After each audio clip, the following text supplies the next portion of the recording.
we had one round of, finance saying if you do X, Y, Z, and that included, getting rid of the Babadook. Another suggestion was have him turn up in another house at the end, in a to be continued kind of way. But it wasn't that kind of film.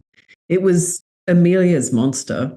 Um, and you can't kill the monster. I mean, everyone knows that, right? I think so. That was my reasoning.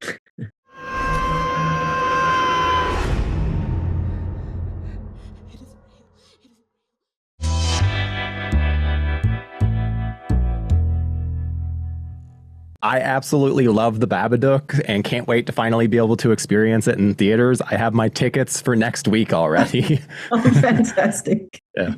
And I know for some creators, past projects can be a bit of a love-hate relationship with stuff that they do differently from the lessons that they've learned since. What's your relationship like with the film at this point? I'm got a great fondness for the whole experience of the Babadook. I'm sort of got enough distance from it now. I think if you had asked me 5 years ago, I would have thought, I'm doing other things. I don't want to think about the Babadook. That's in the past. But now, I have a fondness for this monster child. And I'm really excited to be coming to America next week and meeting audiences and just chatting about it. It's a brilliant thing. You've been pretty adamant that there would be no sequel. Are you still set on that? Yeah. Yes. I think there's absolutely nothing wrong with sequels, but I'd have to have something to say, and I just quite honestly don't have anything to say with it. Yeah, I just got out all my, all of what I wanted to say the first time around. But I loved making the books. And actually during this release, we've got like very few left. And Christina said, should we sell them? And I said, yeah, why not?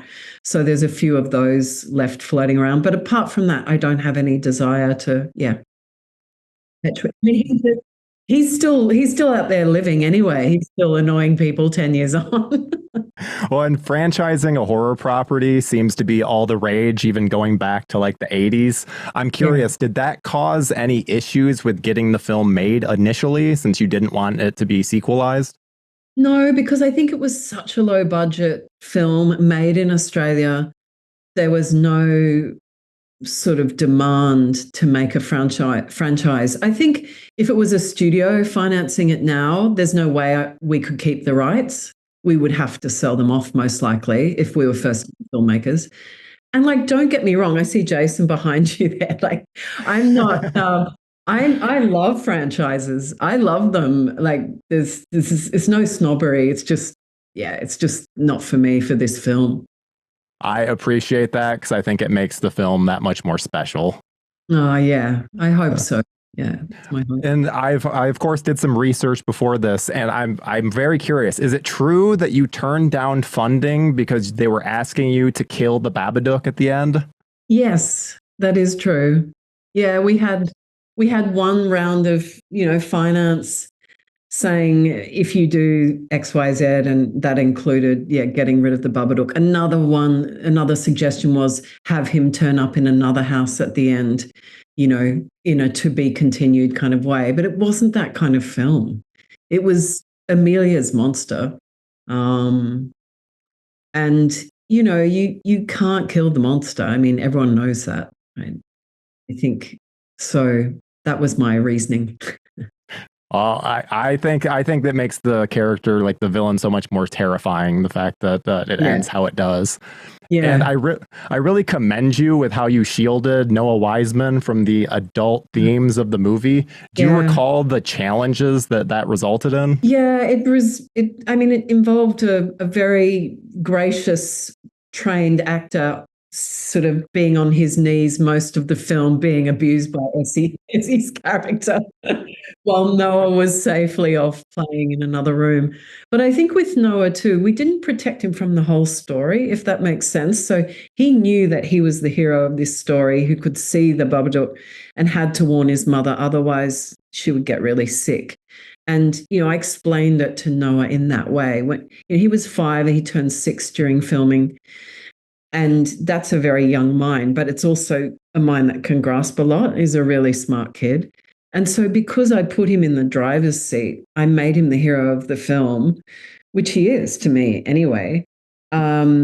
He really valued that experience, and he knew that it was important.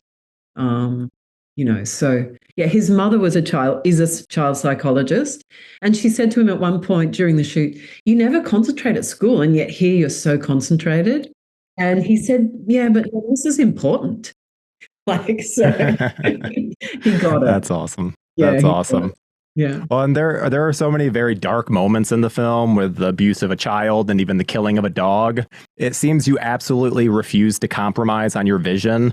But were there any moments that you would question that you had gone too far? Yeah, look, I still stand by that horrible death of that dog, which is horror. It's true horror to me. I mean, I have 2 cats and a dog, and I would no sooner hurt them than fly to the moon. But it's the reason it's in there is because we need to see the danger that that child is about to experience and really fear for his life. And I think that if she's willing to kill the one thing she could connect with and love, which was her dog, what the hell is she going to do to that child? So yeah, it's awful, but I see them as necessary elements. And thankfully, we didn't have censorship. No one was saying, "Oh, you can't do that." I mean, the whole element, like everything about the story feels so like anti-studio, and I think those elements just work well for the overall picture. Yeah, and I think horror, like look at like the history of horror. It's an anarchic, independent genre. Mostly the films that have remained and become classics, like Friday the 13th or like Nightmare on Elm Street or Halloween, or these films are just made with independent visions. And I think that's why they stick around.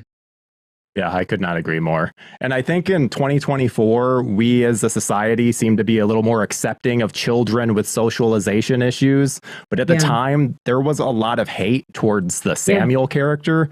How did you react to that? Or were you even aware of it at the time? I was very disturbed by that. I thought, wow, I know he's annoying. Yeah, he's an annoying kid, but he's also seeing the most terrifying thing that a kid could see or an adult could see. And it is real. It becomes real. It is real. So I thought how they were treating him is how they treat themselves on a weird level, like to not have empathy for a child in pain like that. That's disturbing to me. So I was quite disturbed by it, to be honest. Could not agree more. Could not agree more. Yeah. You've said in the past that the Babadook design is partially based on Lon Chaney in London After Midnight. Yes. His silhouette is absolutely terrifying. Did you ever try any other designs? I just remember that sort of macabre, smiling face. That's one of the only things that exists from the film. What a shame we don't have that film. But yeah, I wanted it to be a 1920s gentleman because. Well, the lines in the film. What I can't even remember them. I wrote them, but basically the idea is you can't see what's underneath. You never see what's underneath. So it needed to feel like a costume, almost like a hokey costume that felt old timey, if that makes sense. But then when you take it off, God knows what's underneath there. It's not human. It's not anything that's describable, and that's why you never see it. Yeah, it's one of my favorite modern like creature designs or villain designs. It's so good. Thank you. And finally, I have to ask if you're working on anything else currently, and if you can tell us a little more about it. I'm trying not to get in trouble. I think I've been saying too much about a project, but we're looking to make something next year that is very exciting to me, and it's in the horror space.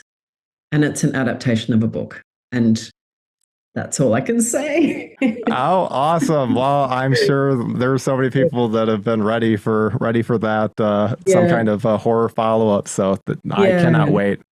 And I also have a scary series that's in the works, but that's probably next in line. That's my feeling. So awesome. Well, we'll be sure to keep an eye out for it. Thank you so much for talking with me today. This has been great. My cousin's not coming because I broke her nose in 2 places.